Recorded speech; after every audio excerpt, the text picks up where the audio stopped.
Right, let's delve into this FP1 session in Bahrain from a Ferrari perspective. And we have Lewis in P3 and Bogdanovic in P14, with Leclerc sitting out from this FP1 session to make way for the rookie. And the first thing to note, right, is that this session was never going to be representative. Track temperatures were nearly 50 degrees, which is a lot warmer than the conditions we're going to be seeing later on this weekend in qualifying and the race. So we already knew that whatever we saw here probably wasn't going to be the case later on.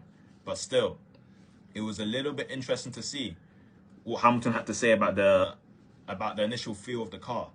He came on the radio complaining about the balance of the car not feeling good at all. In fact, he was asked if he wanted to continue trying some different stuff or trying the same stuff with the setup that he was on, and he was just like, nah, it's horrendous. It's horrendous, man. So that is not great to hear about these new upgrades. But it was the first couple impressions, I guess, and it could have been just due to the tyres. We heard Piastri on the radio complaining about tyres not gripping up. We heard Lawson. So this might have just been a worldwide thing. Everyone was kind of feeling it during the session. But still, Hamilton, he set his first lap on the hard. He was about a second off Norris, who was P1 at the time. This was during like the first 10, 15 minutes. And then he basically came back into the garage right after saying that the car wasn't feeling good. And I think they were just changing the car for a bit. They came back out with like 10 minutes to spare on the softs. They did a couple runs. Hamilton was a bit closer.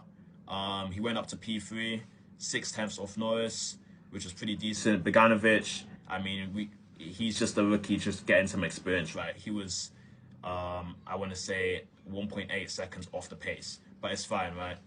I think the key thing for us at Ferrari is just look into this FP2 session. That's where we're going to see a real indication of the true car's pace, you know? Because conditions are going to be cooler. We're going to have Leclerc as well, seeing what the upgrades are like. And we're going to be able to have all of the regular cars back on the grid again. Verstappen and Russell, they sat out from the session.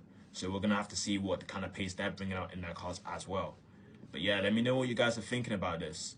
Because the initial feeling is that the upgrades aren't the best, but we might see something different in FP2.